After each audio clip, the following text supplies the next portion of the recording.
Welcome back.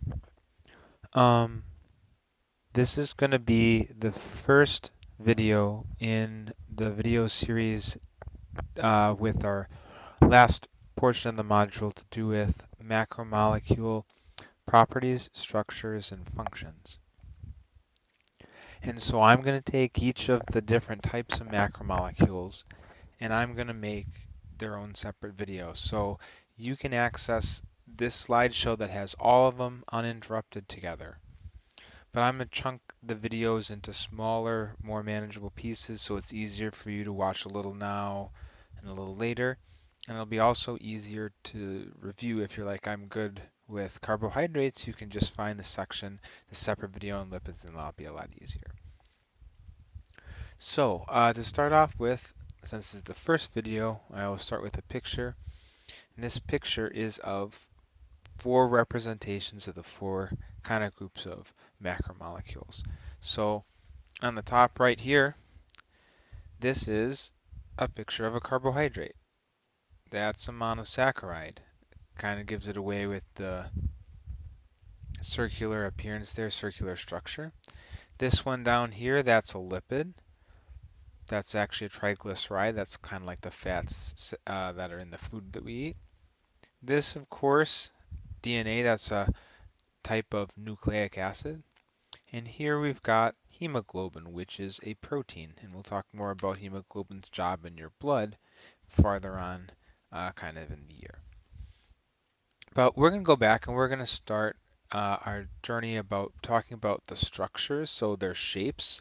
These two are a good example of the structural configurations of carbohydrates and lipids. So we're going to talk about the structure, the function, what they do in living organisms, and then some of their properties or some of their defining characteristics.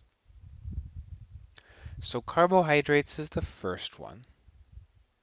And as far as its structure goes, it is a polymer. Remember that we talked about polymers are long chains of repeating units.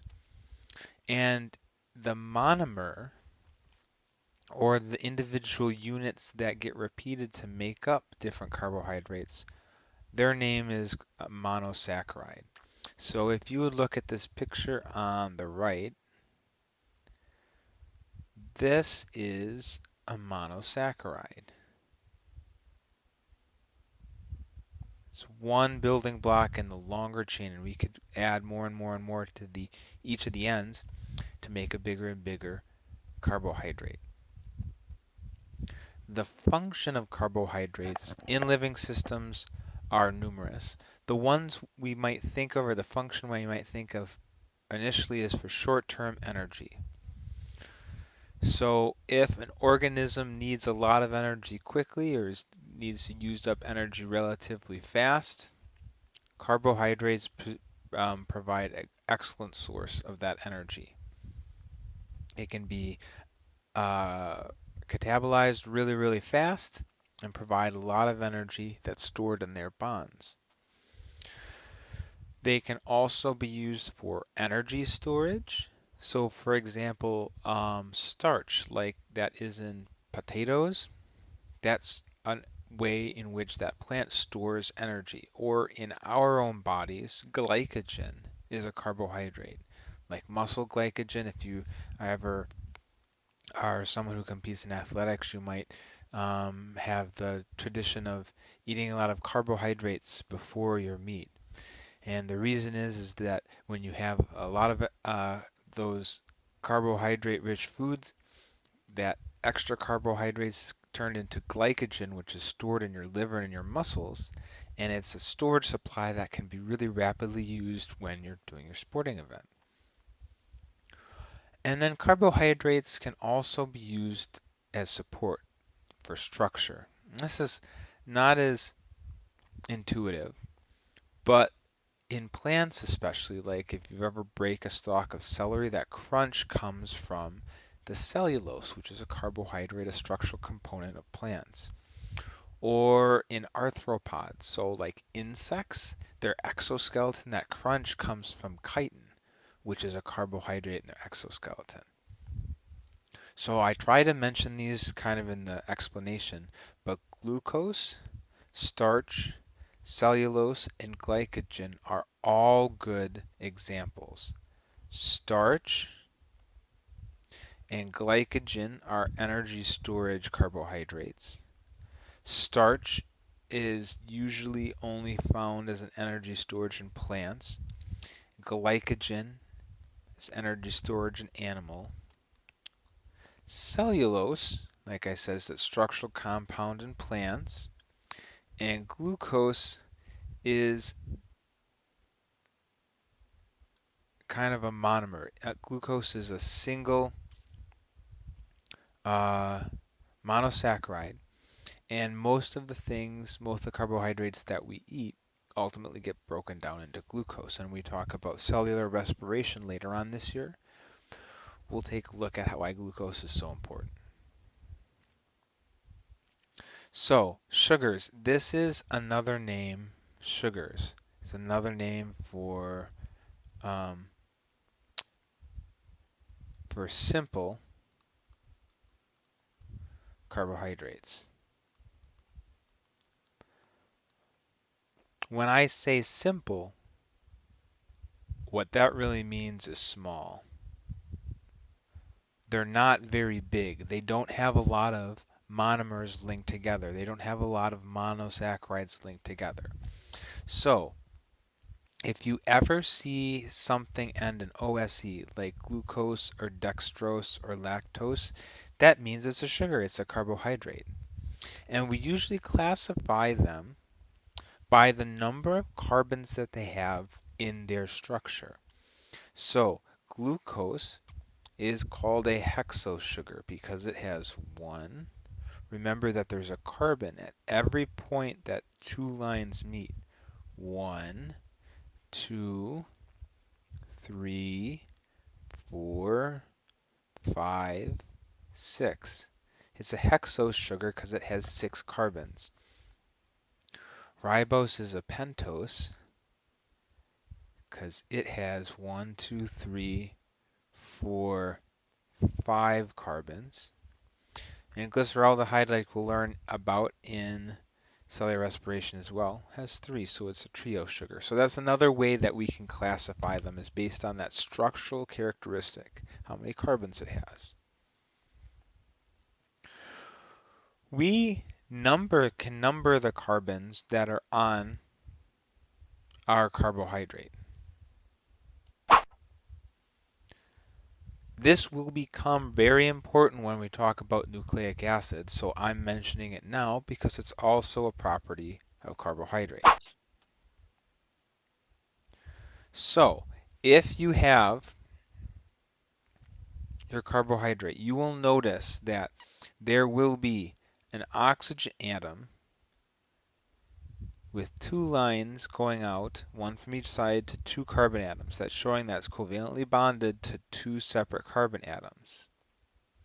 We're going to start here. This is going to be the start point. All right? And we're going to go clockwise.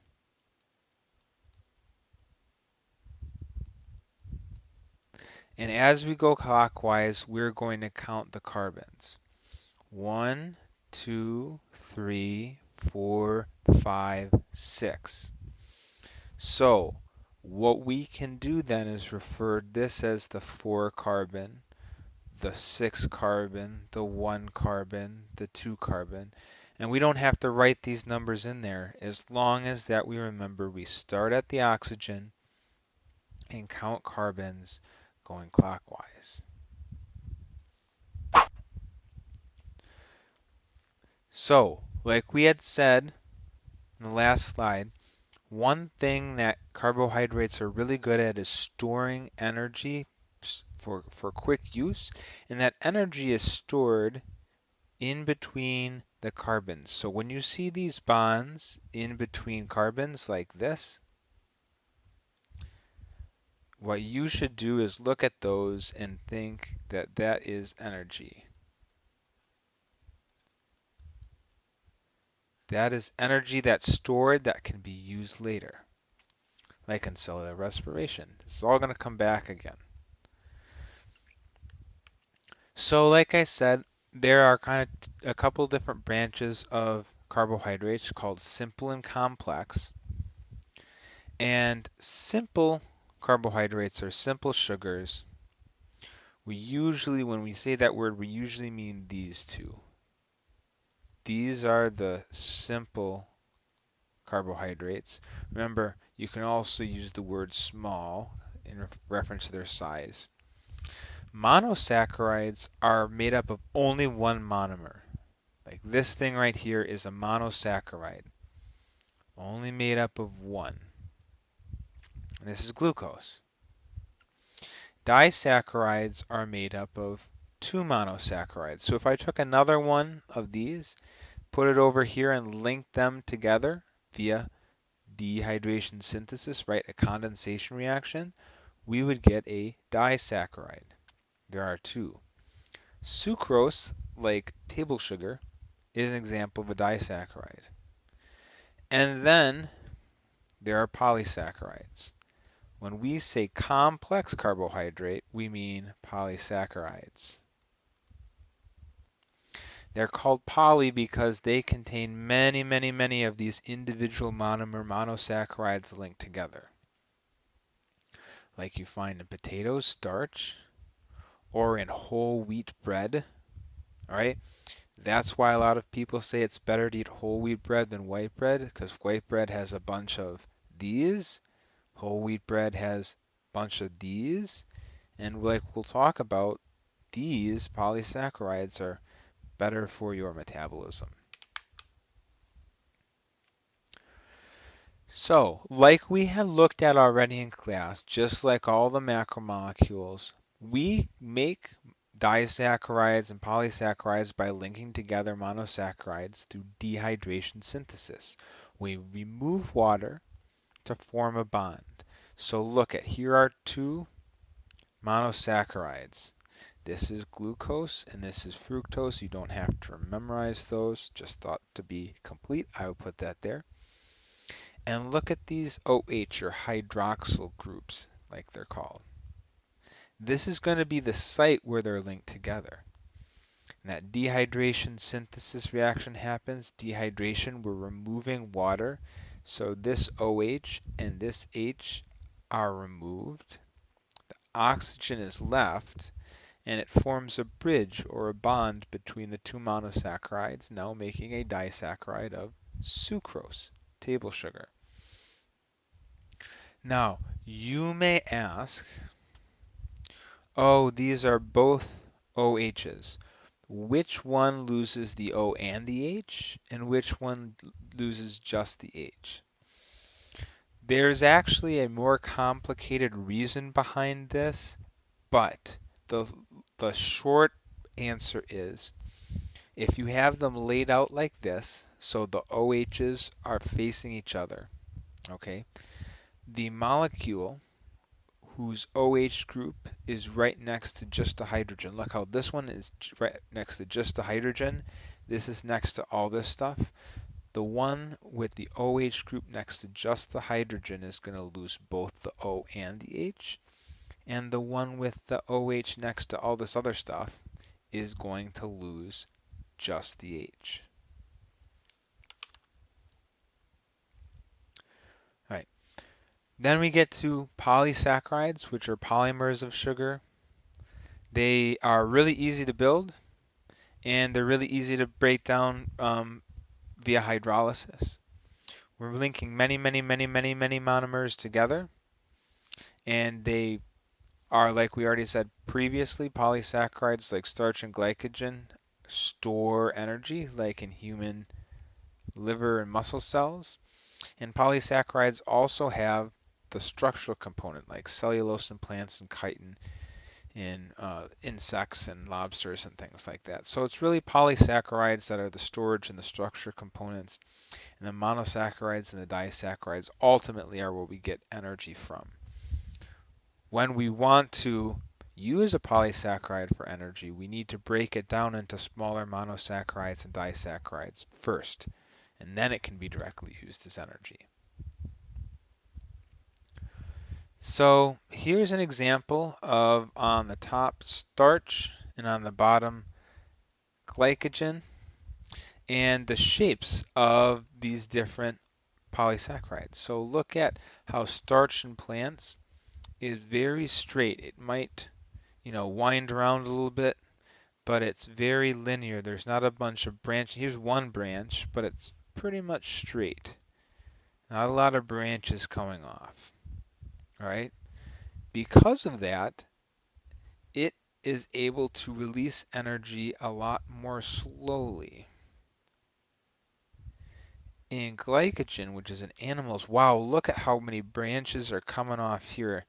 Branches all over the place. This actually makes it able to release energy a lot faster and to be digested faster, right? That's why, or one of the reasons, cows have to re-chew their food. It goes into one stomach and then it comes back up and they chew it some more because it is a lot harder to digest. It releases energy very slowly, while in glycogen, not the case.